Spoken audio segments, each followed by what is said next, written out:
Diže prosek. Ovo ću shvatim kao kompliment.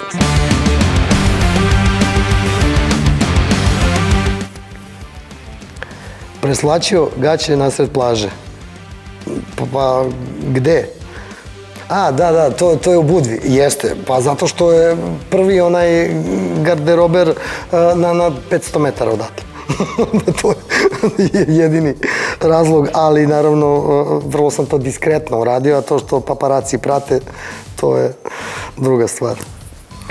Disuje estradu. Nisam disovao estradu i nikakvog sa estrade, ali ono što mislim da sam disovao, a to je okruženje i ono što je nama nekako najdostupnije. Mislim da to ne bi trebalo da nam bude najdostupnije, trebalo bi sasvim drugačije stvari da nam budu oko nas, a ne droga, pimp, dileri, sponzoruše. To disujem. Ne pije. Pa, gledaj, moja prva pesma u životu kad sam imao 18 godina se zove Ja ne pijem, koji su pevali Haris Đinović i Hari Varšanović. Zajedno smo ja i Hari Varšanović pisali, ali ovo nije istina. Ispod kruške. To izgleda mi je ostalo od svih pesama, mi je ostalo da sam ispod neke kruške. Jako volim tu pesmu, pogotovo volim što je to spoj nekog R&B i hip-hop ritma sa Balkanom. Da vidimo sljedeću. I delfini. A, da.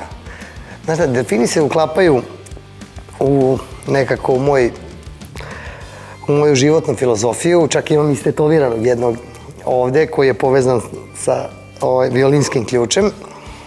Zato što smatram da svako u životu, ako ne zna kako bi trebao da se ponaša, nek proba da imitira delfina. Jesi zato osvojio Jesam i jako sam ponosan na to.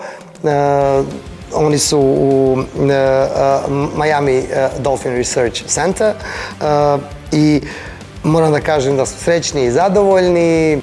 Flešuje trbušnjake u 50-oj. A što znači flešuje? Pokazuješ. Pokazujem. Pa, pravo da ti kažem, da. Mislim da to treba pokazivati da čovjek može da bude večno mlad. U stvari da je sve u glavi, da ga baš briga ko šta flešuje ili kako ko izgleda.